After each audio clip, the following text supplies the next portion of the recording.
Buenos dias, buenas tardes, buenas noches, ¿cómo estás? ¿Todo bien? Hoy tenemos más una clase de Clínica 1 donde vamos a charlar sobre un tema pero muy importante, que es a respeito de las crisis epilépticas. Bueno, nosotros vamos a primero definir qué son crisis, la clínica, después diagnóstico y fundamentalmente vamos a ver el tratamiento porque es lo que más se pregunta en los orales. Bueno, en los exámenes orales, ¿sí? Entonces, vamos a compartir la pantalla y ahí vamos a empezar con epilepsia o epilepsia, como se dice acá en Brasil. Vamos a primeiro, então, definir, ver algumas características bem importantes a respeito da epilepsia. Epilepsia, por definição, em realidade, a crise epiléptica, nós, deixa-me ver se está gravando, está tudo ok. Então, crises epiléptica, que são crises? Como nós vamos definir as crises?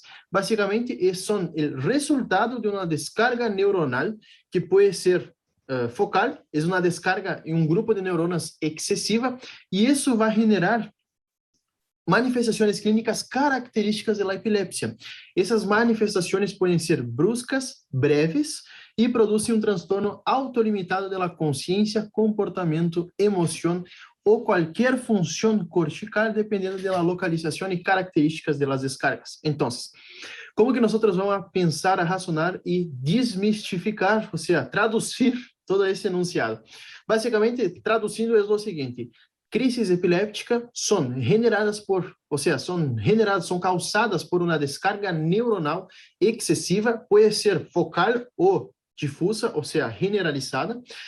Quando é focal, generalmente não há alteração da consciência, e quando é generalizada, há alteração da consciência. Já vamos aí introduzindo alguns términos.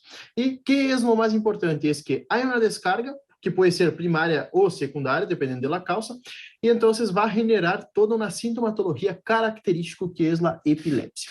Basicamente, traduzindo todo esse texto acá, é isso. São classificados por serem focales ou generalizada, ou também temos outra classificação, que é focal ou generalizada, ou quando nós temos, por exemplo, a focal, que empieza a crescer-se, ou seja, empieza em um ponto bem específico, pero como as neuronas casi sempre estão interligadas, essas neuronas vão passando a las outras, a las vecinas, e então se torna uma focal que generalizou, ou seja, uma generalizada secundária. Basicamente é assim. E teremos primária e secundária dependendo da causa. Então, epilepsia, crisis epilepsia, há que saber. Por isso que eu puse uma estrellita acá. Há que saber a definição. Bueno, então, crisis epiléptica, já definimos que são as crises provocadas. Crises provocadas são aquelas que nós temos uma agressão aguda, por exemplo, um traumatismo, um golpe com a cabeça no piso, e aí empieza o paciente a ter a convulsão. Qual é o ponto? Generalmente, crisis provocada, empieza imediatamente a la noxa, a la injúria. Crises precipitadas, que são generalmente precipitadas, por isso seu nome, são precipitadas por estresse, falta de sueño, seja, a deprivação de sueño, ou até mesmo o alcoolismo, estão precipitadas a algum fator precipitante, que já vamos ver quais são esses fatores. Epilepsia em atividade e epilepsia em remissão. São duas definições distintas. Epilepsia em atividade é quando o paciente teve uma crise epiléptica, por lo menos uma crise nos últimos 2 anos. E a epilepsia em remissão é aquele paciente que não teve, ou seja, a última crise que o paciente teve foi há mais de 2 anos. Então, nesse lapso aí de mais de 2 anos, não teve nenhuma crise epiléptica. Que é uma epilepsia de difícil controle ou refractária, ou fármaco resistente. É aquela epilepsia que tem resistência aos fármacos antiepilépticos habituais. Que são crises contínuas ou estados de mal epiléptico? Essa sim ou sim é que saber. São crises, obviamente, que cambiou a guia em 2018, já vamos ver qual é a definição, pero antigamente se dizia que são crises que generalmente duram mais de 30 minutos ou são várias crises que não se recuperam a consciência entre elas. Que é um síndrome epiléptico? É um conjunto de signos e sintomas que definem um paciente com um processo epiléptico, desde sua história natural, suas causas que são conhecidas, a predisposição hereditária e também um tipo determinado de crise, ou seja, se é focal ou generalizada. Então, o que há que saber? Crise epiléptica, a definição, mal epiléptico e que é um síndrome epiléptico, que é um conjunto de signos e sintomas que vão definir um paciente com epilepsia. Basicamente, esses são os principais que nós devemos saber. ¿Sí? Depois, vamos a ver o tratamento da epilepsia, generalmente a epilepsia normal, o tratamento do estado ou do mal epiléptico. Esse, sí ou sí, vai perguntar, porque muitas das vezes são generados por processos secundários metabólicos. Então, há que saber sí ou sí em caso de crise contínua. A crise provocada, tive um amigo meu que tem um irmão, eles estavam lavando o piso, sim, e estavam com jabón em polvo aí, alá, ou homo, como acá em Brasil se diz. Estavam aí limpando o piso com isso, e então seu irmão, tinha, creio que 25 anos, 24, passou caminhando, se resvalou, e aí caiu e a cabeça contra o piso.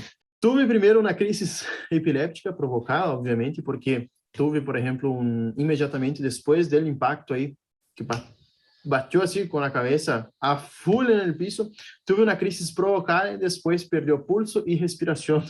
Sí, entonces, por suerte, su hermano hace medicina acá en Brasil, y entonces estaba ahí viendo el tipo, y como no tenía pulso, ya empezó el RCP y salvó el tipo, ¿sí? Entonces, sí, por ahí no estaba mi amigo ahí cerca, que hace medicina, por ahí tenía morido su hermano. Sumamente importante saber que las crisis provocadas, obviamente que crises, generalmente o que se pergunta disso são a definição de crise epiléptica, síndrome epiléptico e que são crises contínuas ou estado epiléptico ou estado de mal epiléptico. Isso é o que generalmente se pergunta. Bueno, vamos então. Basicamente, então, que são convulsões? ¿Sí? Epilepsia é uma coisa e convulsão é outra. Convulsão é a contracção de los músculos esqueléticos no voluntário, abruptas e mal coordenadas. Essas são convulsões, basicamente. Pode ser uma contracção permanente ou alternância de relaxação e contracção. Há alteração da consciência, sí ou sí, então se acuerdan del Simpson, dessa imagencita acá. Há alteração da consciência e se iniciam por fatores desencadenantes. As convulsões generalmente suelen terminar quando agota o músculo, ¿sí? Ou por algum outro processo de inibição. Então, convulsões são contracções musculares não coordenadas e permanentes, que alternam entre contracção e relaxação, e há alteração da consciência. Essas são convulsões. O que suelen perguntar também em los exámenes é defina e diferencie que é uma convulsão e que é uma crise epiléptica. Generalmente, isso se pede e há que saber. Qual é a epidemiologia da epilepsia ou da epilepsia? Basicamente, a epilepsia afeta cerca de 0,5 a 1,5% da população mundial, não é a população solamente da Argentina, e os pacientes com epilepsia têm um aumento da morbimortalidade justamente porque algumas das vezes que ocorrem essas crises epilépticas, esses pacientes podem, por exemplo, estar caminhando e aí podem cair ou podem ter uma crise epiléptica sendo buzos os que mergulham, fazem mergulhos, ou também quando está na pileta aí pode ter uma crise epiléptica, então se morir ahogado. Então, podem ter por la caída um traumatismo, podem se queimar, ahogamentos, pneumonias, muerte prematura, suicídio e muerte súbita. Então, é importante saber que esses pacientes não morrem, obviamente, de la epilepsia. Obviamente também que a epilepsia pode generar transtornos neuronais, como já vamos ver, pero sofrem um aumento da morbimortalidade por alguma outra causa, aí que pode generar essa enfermidade. Qual é a fisiopatologia? E isso suele ser um pouquinho difícil, pero já vamos a facilitar todo isso. Então, a classe, hasta acá, creio que está lo mais sencillo possível, mais que nada, definições, todo isso por agora. Depois, nós vamos a poner a mão na massa e aí vamos ver como se trata os pacientes. Pero, basicamente, a fisiopato é sencilla. Temos que nos acordar de umas cositas básicas aí que vimos em fisio, bem básico assim. Generalmente isso não se pergunta, pero para ter uma ideia, temos que saber o básico. ¿Sí? Fisiopatologia, que temos que nos acordar? Que Las epilepsias, o la epilepsia, generalmente empieza, es una descarga neuronal excesiva. ¿Y cuál es la causa? La causa puede ser primária ou secundária. Secundária, generalmente, temos que nos acordar de los procesos metabólicos, e primária é a famosa idiopática. Quando se quer dizer que não sabemos a causa ou que não han descoberto, temos que dizer que é idiopática ou primária. Então, se você acordar que se deve a uma descarga anormal en el cerebro, ¿sí? O sea, hay una descarga normal y exagerada de cierta población neuronal del cerebro. Esas descargas neuronales anormales pueden producir crisis epilépticas gracias a los procesos de sincronización, amplificación y propagación de la descarga. Ya vi un choice que ingresó ese temita acá, que as crises epilépticas se podem propagar devido aos processos de sincronização, amplificação e propagação da descarga. Por quê? Muitas das vezes, como nós já vimos, as crises epilépticas podem ser focais ou generalizadas. Qual é a diferença? Focal generalmente afeta solamente uma população e generalizada empieza em todo o cerebro. Pero há ponto de las focales que nós não hablamos, ou se eu hablé antes, pero hablé um pouquinho mais complicadito, que nós vamos a facilitar agora. Las focales, sí, são uma descarga neuronal excessiva focal, ou seja, só em um ponto, só em um hemisfério generalmente. Pero por los processos de sincronização, amplificação e propagação dessas descargas, pode ser com que essa focal, que é bem chiquitita aí, pode ser uma generalizada, ou seja, vai se comunicando com distintas populações neuronais e aí se vai afectando todo o cerebro, ¿sí? Y entonces tenemos la primaria, epileptogénesis, o sea, la formación de la crisis epiléptica primaria, donde no se sabe la causa, y la secundaria, ¿sí? Bueno, hay 3 hipótesis que pueden generar crisis convulsivas, crisis epilépticas.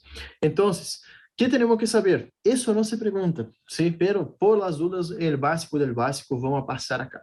Entonces, 3 pontitos importantes para nos acordar, por lo menos, de que puede causar essa descarga anômala.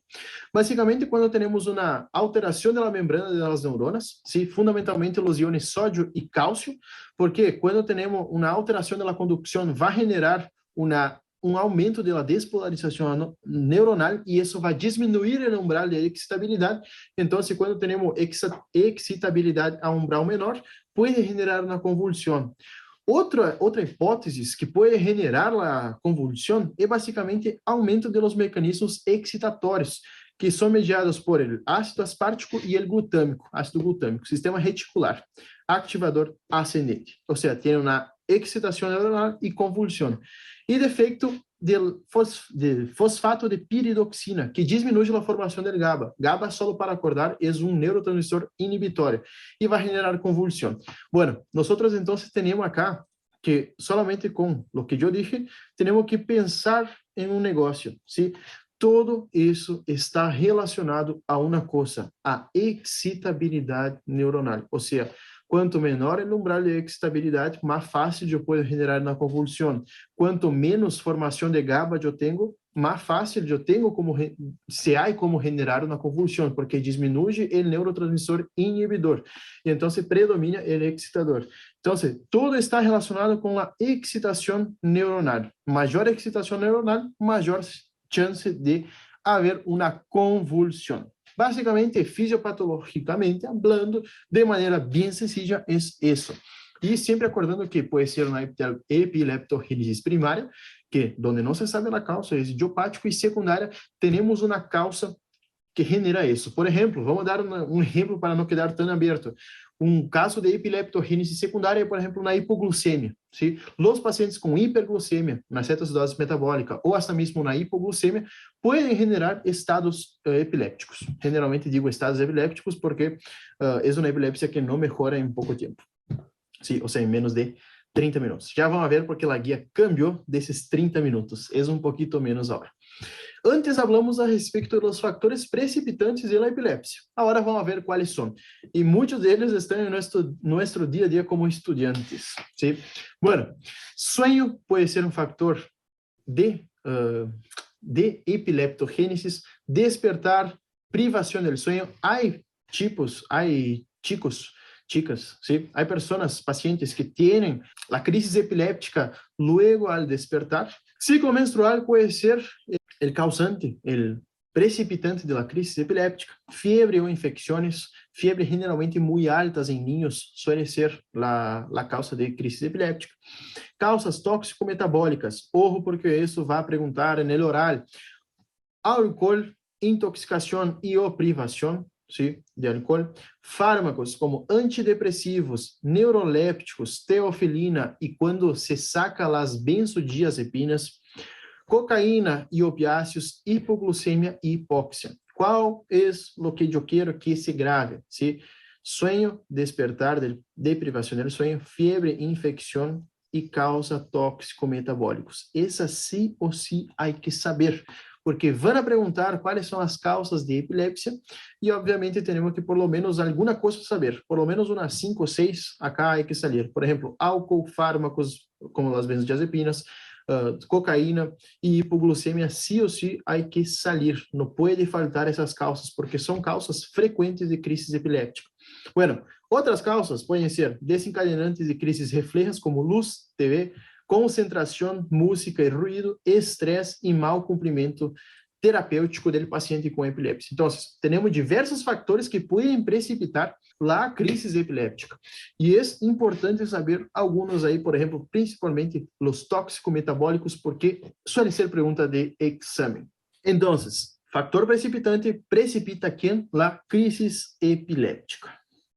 Vamos ao próximo tema, então, que é a respeito da classificação. Dentro da classificação, temos que saber algumas cositas bem pontuais. Primeiro que temos as convulsões focales ou parciais e as convulsões generalizadas. Bueno, as epilepsia focal ou parcial generalmente são assimétricas e afetam de maneira focal a um hemisfério cerebral. Pero elas podem, por processo de sincronização, propagação e amplificação, podem generar uma convulsão generalizada, que são generalmente simétricas e afetam ambos hemisférios cerebrais.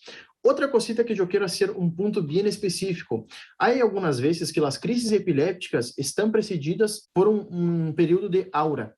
A aura é uma sensação antes de um ataque epiléptico, sim, é uma sensação basicamente relacionado às alterações visuais e alterações também do olor, ou seja, do olfato. Então, é uma sensação antes de um ataque epiléptico. Podem ser somatosensoriais, visuais, auditivas, olfativas, gustativas, abdominais, frequente também, caso me olvido, as abdominais. Os pacientes suelen dizer que há como borboletas no estômago. Sí, como é borboleta agora em espanhol? Me olvidei. Depois eu pongo aí que é uma borboleta, sí, para vocês.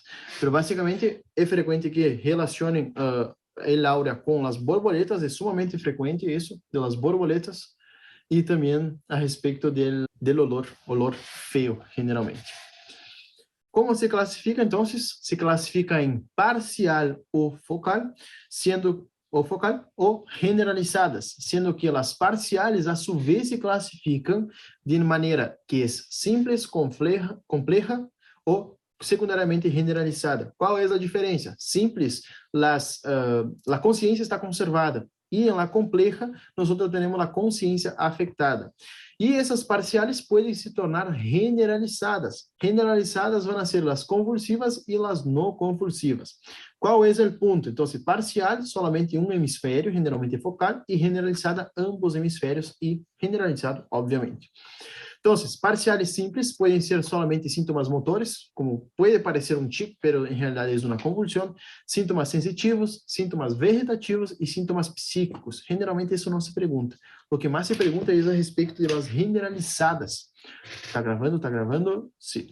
Generalmente o que mais se pergunta é a respeito das generalizadas. Por exemplo, as convulsivas. As convulsivas são a mais frequente, sim.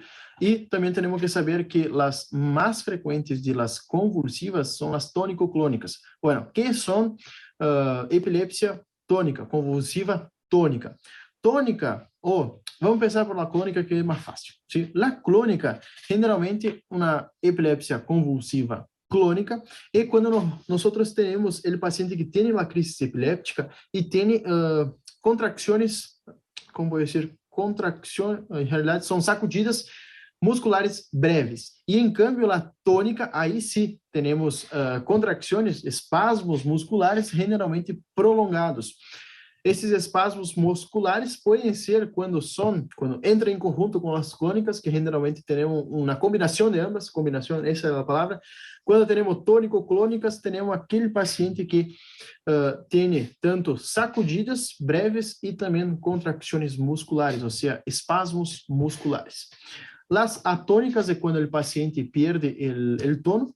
Las mioclônicas é quando o paciente, por exemplo, tem uma mioclonia. E quando tem crise de ausência, é, por exemplo, os niños que suelen passar. Por exemplo, esse é uma crise tônico-clônica para que possam ver. Temos os espasmos musculares, mirem como está em flexião em ambos os braços, a característica tônica, e a clônica, mirem como o paciente está com breves sacudidas.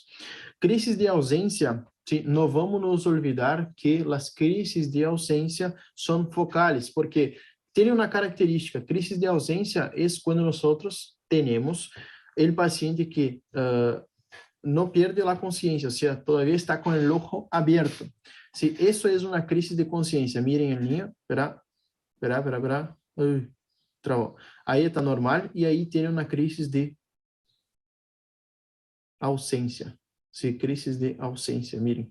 Quedou aí, parece que tildou e depois volve como se nada tivesse passado. Essa é uma crise de ausência, e generalmente isso se pergunta no exame, crise de ausência. Classificação das epilepsias, parciais ou generalizadas, parciais simples, complexas, consciência conservada, consciência afetada e generalizada, pode ser convulsiva ou não convulsiva. Convulsiva, como já havíamos visto antes, está relacionado com a afectação muscular, que era movimentos musculares involuntários. Tônico-clônica, clônica tiembla, ou seja, sacudidas, tônico espasmos, tônico-clônicas é quando se suma ambos, e as atônicas são quando o paciente perde o tônus, mioclônicas é quando tem também contrações musculares, e de ausência é essa, onde o niño, tipo como tilda e depois vuelve, ¿sí? Essas são crises de ausência. Então, em resumo, lo mejor que há é esse quadrito de acá, ¿sí? Mejor que há. Por quê? As crises convulsivas, são diferentes de epilepsia, ¿sí? Porque crise convulsiva é basicamente a crise ou crise epiléptica e a crise em um momento determinado. E a epilepsia é a predisposição às crises convulsivas, ¿sí? Ou seja, tem várias crises em um período, em um lapso de tempo. Quando afeta, as crises são convulsivas, quando afeta todo o cérebro, nós vamos chamar de crises generalizadas ou generales. E quando afeta uma parte do cérebro, vamos chamar de crises parciais. La crisis parcial, vamos começar por acá, nós vamos evaluar se o paciente está despierto. Se o paciente está despierto, é simples, se não está despierto, é uma crise parcial complexa. Bueno, pero essa parcial, por processo de sincronização, propagação e também, antes dije todo, pero me faltou agora, amplificação, pode generalizar-se, então pode afetar todo o cérebro. E quando nós temos uma crise que afeta todo o cérebro, vamos ver se o movimento é rígido, sacudidas e se não há movimento. Porque se nós temos uma crise convulsiva que não há movimento, temos dois tipos: a crise de ausência, que é mirada fija e pérdida, e atonias, que é pérdida do tono muscular. Se nós temos uma rigidez, pode ser tônica, e se nós temos sacudidas, são mioclônicas ou clônicas.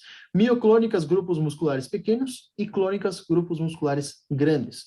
Generalmente, clônicas são sacudidas menos de 1 segundo e mioclônicas mais de 1 segundo. E, obviamente, que a rigidez pode ser acompanhada de sacudidas, ou seja, pode ser as tônico-clônicas, que são as mais frequentes. Mais sencillo que isso, de crise convulsiva não existe. Eu creio que não existe.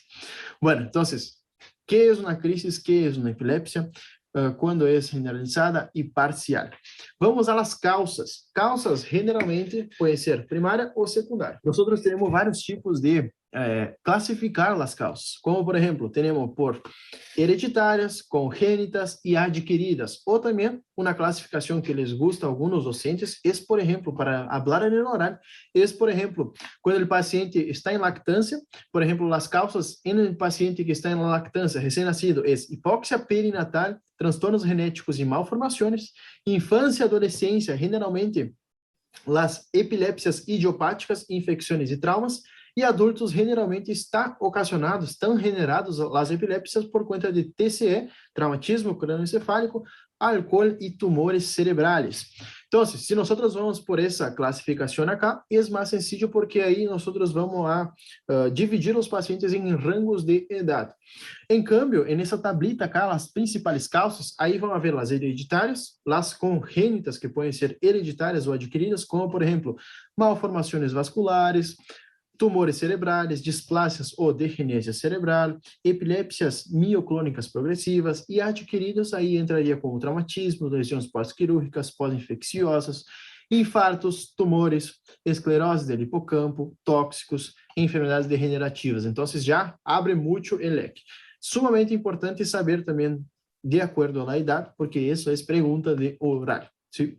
Bueno, y otra causa que es secundaria también, que nosotros no vemos acá, ¿sí? Es a respecto de que es la epilepsia secundaria, es la neurocisticercose y la esclerosis tuberosa. Lo que más se pregunta es a respecto de la neurocisticercose, que es básicamente cisticerco, que es por cuenta de cuando el paciente come carne del chancho crudo o mal cocida, y entonces el parásito puede hacer una neurocisticercosis. Y acá, como nosotros estamos vendo a lesão, geralmente isso, o parásito vem e vai comendo um pouquinho do cérebro e genera acá um processo de localização, de encapsulação desse parásito. Sí, basicamente isso. Neurocisticercose, acordar que pode generar crises epilépticas.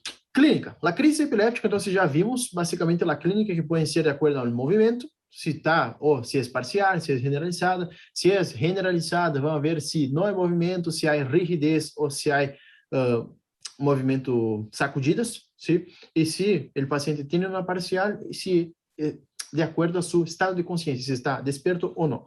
Bueno, a clínica, então, nós vamos falar que há, por exemplo, síntomas prodrômicos. ¿Cuáles son los síntomas prodrómicos que nosotros podemos tener? Son, por ejemplo, los síntomas que el paciente va a tener antes de la crisis, como, por ejemplo, el estrés, nervosismo, sudoración, taquicardia, va a sentir palpitaciones, aumento de la frecuencia ventilatoria, puede ser también aumento de la presión arterial, la piloerección también, y aumento de la salivación.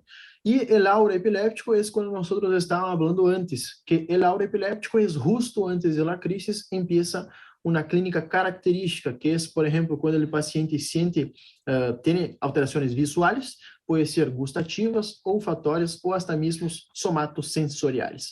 El aura epiléptica, entonces, generalmente ocurre justo antes de la crisis. Y muchas de las veces, cuando los pacientes tienen el aura, que es característico de la epilepsia, el aura epiléptico, generalmente lo que se indica al paciente es que ya cuando se siente que va a tener una crisis, es que se siente, o sea, tiene noción de que va a ocurrir, entonces que se siente y que encuentre algum local adequado. Porque imaginem, o paciente está manejando ou está caminhando, tem uma crise caminhando, pode causar um TCE, pode cair, traumatismo crânioencefálico, golpear a cabeça.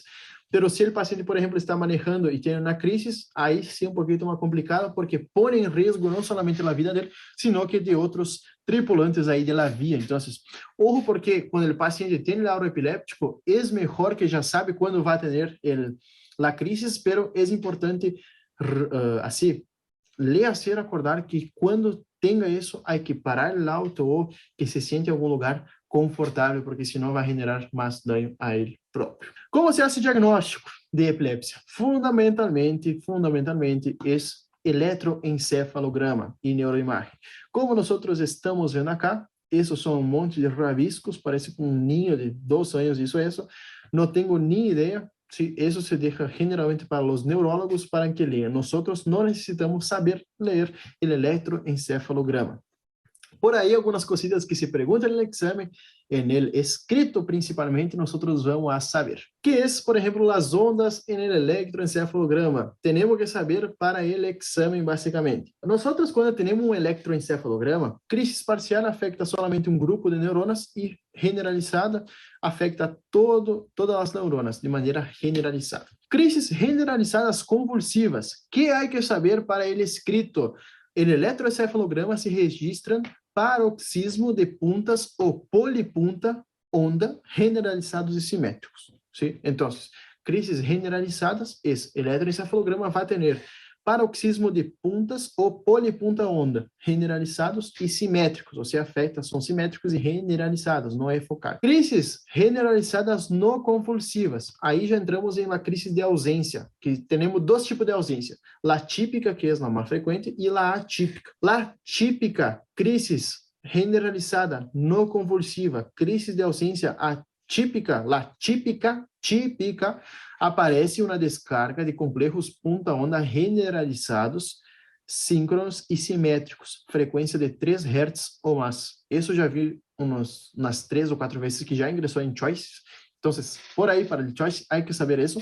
E crise de ausência atípica é quando há punta-onda lenta a uns 2 Hz. Então, atípica 2 Hz, típica 3 Hz, generalizada convulsiva, polipunta onda, generalizado e simétrico.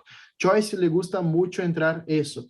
Vamos ver agora um caso de ausência típica, perdão. Crise de ausência típica. Mirem como está no eletroencefalograma. Está normal e um ponto onde apresenta a crise de ausência, há alteração da descarga neuronal, ou seja, não sei evaluar quantos hertz há acá, pero se nós estudamos, se é uma de ausência típica, é 3 hertz. E é assim que se apresenta o paciente com crise de ausência típica. Enquanto isso, eu tomo água. El niño, ¿sí? Después de eso, vuelve como si no tuviera pasado nada, ¿sí? Entonces, no pasa nada. Hay como si fuera una restitución ad integrum del chico, básicamente eso. E, bueno, temos que hacer diagnósticos diferenciais. Quais são os diagnósticos diferenciais? Por exemplo, síncope, crisis psicógena, sí o sí, ¿sí? Pseudocrisis, ataque de pânico, hiperventilação. Que ocorre? Que é de diferença, de distinto com isso? As crises psicógenas, basicamente, o que passa a diferença de la crisis epiléptica é que muitas das vezes as crises epilépticas têm afectam os esfínteres, ¿sí? Tem uma relaxação de los esfínteres, e isso faz com que o paciente generalmente pueda semear, se tem, obviamente, a vejiga llena. Então, o paciente pode mear em las calças, no pantalão. Então, a diferença de las crises psicógenas, generalmente, o paciente, quando está tendo uma histeria ou um ataque, uma crise histérica, generalmente o paciente vai segurar seus esfínteres para não passar vergonha diante de outras pessoas. Se vai ser assim uma crise de histeria mesmo, vai gritar, vai cair, vai simular que está convulsionando. Pero a diferença é que a crise epiléptica, nós temos relaxação de los esfínteres e isso pode ser com que o paciente semee e, em cambio, a histeria não, o paciente não semeia. Bueno, o paciente podemos fazer diagnóstico diferencial com ictus, hemorragia subaracnoidea, TIA ou AIT, acidente isquêmico transitório, e se há outros sintomas, migraña, porque, por exemplo, o ictus, o ACV isquêmico ou hemorrágico pode generar uma crise convulsiva, pode haver uma descarguita neuronal excessiva em um ponto e então ser uma crise epiléptica. Migraña, transtornos del sueño, hipoglucemia ou hiperglicemia, glucemia, ¿sí? E intoxicações, sumamente importante para as crises epilépticas. Sí o sí hay que acordarse de la hipoglucemia, hiperglucemia. Sí, sí o sí, por favor. Bueno, entonces diagnóstico fundamentalmente electroencefalograma, pero cuando estamos en la guardia tenemos que saber si es una crisis parcial o generalizada. Generalmente os pacientes que vêm em la guardia são por crises generalizadas, ou seja, são traídos por as crises generalizadas. Como nós vamos tratar esses pacientes? Temos os fármacos que têm epilepsia, sim, epilepsia. Temos os fármacos antiepilépticos, primeira e segunda geração, ou podem ser chamados também de novos. Quais são os principais que nós vamos ver? Por exemplo, fenobarbital, fenitoína, carbamazepina, etosuximida e valproato. E clonazepam, obviamente, são os de primeira geração para cesar la epilepsia. Son los más antiguos. Entonces, hay que saber fenobarbital, fenitoína, etozoximida, carbamazepina, valproato o ácido valproico y clonazepam. Segunda generación es vigabatrina, lamotrigina, gabapentina, topiramato, pregabalina y lacosamida de tercera generación. Hay que saber sí o sí. Entonces, ante un paciente que nosotros sabemos que es epiléptico, vamos a utilizar los fármacos antiepilépticos, primera, segunda generación. Generalmente lo de tercera se deja porque es un poquito más caro. Entonces, primera cosa, estamos en la calle ahí, no vemos que el paciente se cayó y está convulsionando. Primera cosa es aflojar si hay ropa apertada, descansar, dejar descansar la cabeza de la persona y colocar la persona en el suelo, porque si está, por ejemplo, sentada, acostada en algún lugar, puede caer. Se gira la persona para el lado, no se pone la mano en la boca, se dice que va a tragar la lengua. Hay algunas abuelas ahí que dicen, va a tragar la lengua, sacar la lengua. Si intentar poner la mano ahí, puede hacer una contracción ¿sí? de la boca, cerrar en tus dedos y ahí sí está hecha la mierda. Si no pongo la mano, porque anatómicamente eso es imposible tragar la lengua, ¿sí? Anatómicamente. Sí o sí, giramos a persona y dejamos que tenga el proceso, la convulsión, sí o sí. Hay que dejar al paciente que convulsione normalmente. Si no se intenta asegurar el paciente, no se saca la lengua, no se hace nada. Pero principalmente averiguar siempre ABCD, la vía aérea, se está respirando, si hay pulso y también evaluación neurológica, que es la D. Bueno, nosotros, ante crises focales, vamos a utilizar, ¿cuáles son los fármacos más utilizados? Carbamazepina, fenitoína, lamotrigina y topiramato. Topiramato também é muito utilizado para a migraña, ¿sí? Bueno, ante crises generalizadas, el tratamento se hace com valproato ou ácido valproico, valproato de sódio, lamotrigina e etozoximida, ¿sí? Generalmente, lo que se pregunta no es eso, ¿sí? Lo que más se pregunta es a respeito de los efectos colaterales y también del tratamiento del estatus epiléptico. Bueno, vamos a ver los principales efectos colaterales ahora de esos fármacos. Lamotrigina, principales efeitos adversos: cefaleia, insônia e Steven Johnson. Para quem não sabe, Steven Johnson é aquela reação alérgica a um fármaco. O paciente queda bem comprometido. Sí, eso es Steven Johnson. Sí, es bien feo el tema. Produce una reacción alérgica en el paciente. La fenitoína. Siempre se pregunta, hiperplasia gengival. El paciente tiene un efecto adverso que es la hiperplasia gengival si es utilizada crónica. Hirsutismo, anemia megaloblástica y ataxia. El topiramato puede ocasionar anorexia. Muchos de los pacientes que hacen tratamiento para adelgazar utilizan, muchas personas, no pacientes, personas, utilizan el topiramato por cuenta de la anorexia para adelgazar. Es utilizado, también puede generar afasia, disminución del raciocinio, litiasis urinaria y parestesia. Y la carbamazepina puede generar ataxia, diplopia, hepatopatía, leucopenia y somnolencia. En el embarazo, acordar isso, porque isso também é uma pergunta de exame, não se usa ácido valproico, fenitoína ou fenobarbital. Não se usa, ¿sí? Então, aí há risco para riesgo comprovado para el feto, ¿sí? Bueno, entonces, principales efectos colaterales hay que sí o sí saber.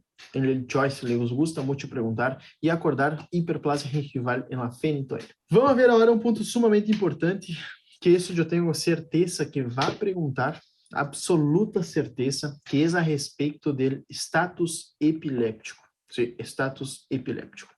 Bueno, el status epiléptico é quando antigamente era caracterizado, era definido que quando a crise dura ao menos 30 minutos ou quando sua repetição é tão frequente que não há recuperação do paciente entre uma e outra crise. Então, é uma crise que dura 30 minutos ou direto, ou quando o paciente não tem recuperação da consciência entre uma crise e outra. Se divide em dois grandes grupos, o status epiléptico, e isso sigue a mesma coisa, entre os pacientes que têm os estados epilépticos convulsivos e os não convulsivos. Los de riesgo son los convulsivos, son urgencia médica, ¿sí? Porque pueden ser focales o generalizados. Y los no convulsivos, que pueden ser crisis focales complejas o de ausencia, no conllevan a ninguna amenaza vital. Cualquier de ellos puede ser refractario al tratamiento. Entonces, estatus epiléptico antiguamente era definido, antes de 2018, era definido como una crisis que dura al menos 30 minutos y no havia, era ao menos 30 minutos, ou quando há várias crises epilépticas que não têm recuperação da consciência, entre elas. Em 2018 se cambiou um pouquinho, justamente porque é só razonar um pouco. Imaginem, o paciente está tendo uma crise convulsiva a mais de 20 minutos. Eu vou esperar os 30 minutos para começar o tratamento do status epiléptico? Não.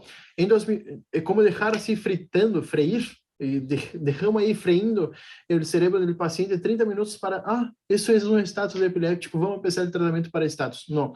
Hoje em dia, em 2018, então, não deixamos o cérebro do paciente aí freindo, fritando, e então, em 2018, se cambiou o guia. Se disse que uma crise epiléptica contínua com duração mais de 5 minutos já é considerado como status epiléptico. ¿Sí? Entonces, crisis epiléptica contínua com duração de mais de 5 minutos ou mais de uma crise sem recuperação do nível de consciência, nós já vamos a tratar como status epiléptico. 2018 cambiou o guia. Por aí é importante saber ambas diferenças, porque alguns docentes por aí les gustem mais da definição antiga.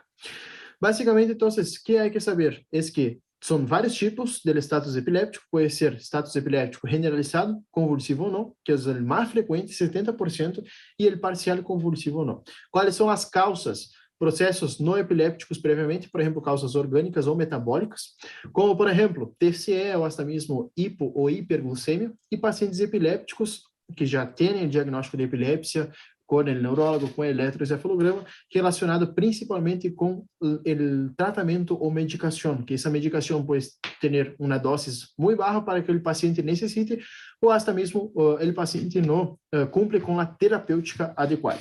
Então, status epiléptico é sumamente importante saber, sempre pergunta de horário, ¿sí? A definição e como se trata, sempre.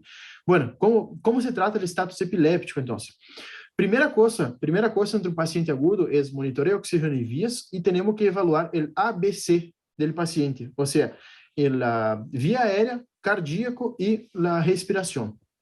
Temos que revertir a crise em menos de 30 minutos, prevenir a recorrência, prevenir e corrigir complicações sistêmicas, diagnosticar e tratar a causa do status epiléptico. Qual é o ponto? Se nós estamos aí na guarda, estamos em algum restaurante, imagine, estamos no restaurante, tem um paciente aí que começou a convulsionar. O que eu vou fazer?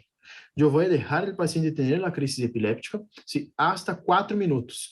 Se eu vejo que em 4 minutos o paciente não recuperou a consciência, obviamente, levo a ambulância, digo que tem um status epiléptico e que já venham os paramédicos para resgatar esse paciente. Sí ou sí, 5 minutos, aí depois dos 5 minutos, já tenho que começar o tratamento para o status epiléptico. Não se deixa freindo o cérebro do paciente. Objetivos, então, estão acá. E qual é o ponto que há que saber? Primeira fase, quando o paciente já... Imaginamos que estamos aí de guarda. Não estamos no restaurante mais. Que estamos aí comendo um bom assadito, um rico assado.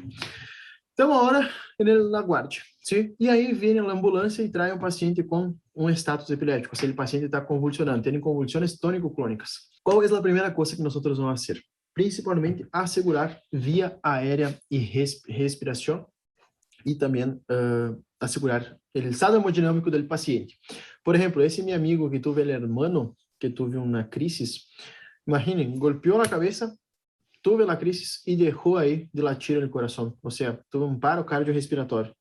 Sí ou sí, nesse momento, graças a Deus que o tipo aí estava cerca, começou já o RCP, graças a Deus salvou o tipo. Se o tipo hoje em dia está bem, obviamente que hizo um montão de exames, pero hoje em dia está bem. Pero imaginem, se ele dijo que tardou mais ou menos 10 minutos para volver o pulso, ou seja, isso como 2 ou 3 ciclos de RCP, e então 10, 15 minutos por aí volvió su hermano. Então imagine o desespero, a desesperação. padre todo arriba, aí, meu Deus, morreu el tipo, não sei o quê. E aí, meu amigo, haciendo el RCP. Entonces, siempre cuando el paciente venga, yo tengo que evaluar siempre si tiene pulso, si tiene respiración y el estado hemodinámico. Sí o sí es sumamente importante.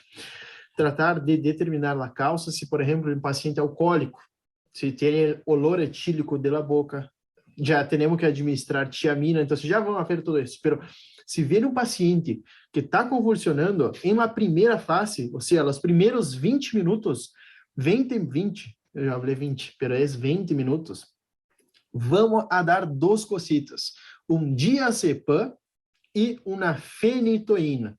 Se o paciente nos primeiros 20 minutos não melhorou com diazepam e fenitoína, nós vamos passar al fenobarbital ou leve tiracetam. E se não melhorou depois dos 20, 30 minutos com fenobarbital ou leve tiracetam, vamos utilizar propofol, tiopental ou midazolam. Sí, propofol, tiopental ou midazolam. Que aí nós já vamos passar desde a segunda fase, quando não melhora, já se interna em la UTI, e aí o intensivista que vai cuidar desse paciente. Então, primeira fase, que é nós vamos ser diazepam e fenitoína. Segunda fase, em UTI, vai ser fenobarbital ou leve tiracetam. E terceira fase, propofol, tiopental, midazolam. Aí sim se induz uma anestesia no paciente general. Sí, basicamente é isso. Então, o estado epiléptico, estão aí de guarda, o paciente ligou com a crise, vamos evaluar se é alcoólico, tiamina, 100 gramas, mais glucosa intravenosa. Sí? Tiamina intravenosa e glucosa. Generalmente se agrega a glucosa. Tratamento do paciente que não é alcoólico, diazepam mais fenitoína, para evitar uma segunda crise. ¿Sí? Então, damos diazepam para haver a relaxação tônico-clônica e a fenitoína para evitar uma segunda crise convulsiva ou crise epiléptica. Há que ter cuidado com duas cositas, ¿sí? E isso puse porque pode ser que pidan en el horario.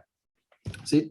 La velocidad de infusión de la fenitoína es de 50 gramos por minuto y máximo 20 miligramos por kilo. ¿Sí? Entonces, es 50 miligramos de fenitoína por minuto e um total de 20 miligramos por quilo. A fenitoína deve ser administrada em via distinta da benzodiazepina. Por quê? Porque quando se põe em la mesma via, a benzodiazepina, ou seja, o diazepam, pode ser com que se precipitem as moléculas de fenitoína e não tenha o mesmo efeito. Então, há que poner por lo menos duas vias nesse paciente, onde uma vamos utilizar o diazepam e a outra vamos utilizar a fenitoína. Qual é a dose de diazepam? E isso há que saber. 10 a 20 miligramos, ¿sí? Intravenoso. 10 a 20 miligramos de diazepam intravenoso. ¿Sí? E fenitoína é de, sí, era miligramo, isso, 50 miligramos por minuto. ¿Sí? Máximo 50 miligramos por minuto, como já havíamos visto. Se eu puse mal acá, gente, perdão. E bueno, essa então foi a classe de hoje. Vamos lá, stop. Aí, essa foi a classe de hoje. Tratei de resumir ao máximo as crises convulsivas e deixar o mais sencillo possível. Qualquer dúvida, escrevi-me, sí, que eu estou à disposição de todos vocês. Muitas bendições e nos vemos na próxima classe. Adiós e hasta a próxima classe.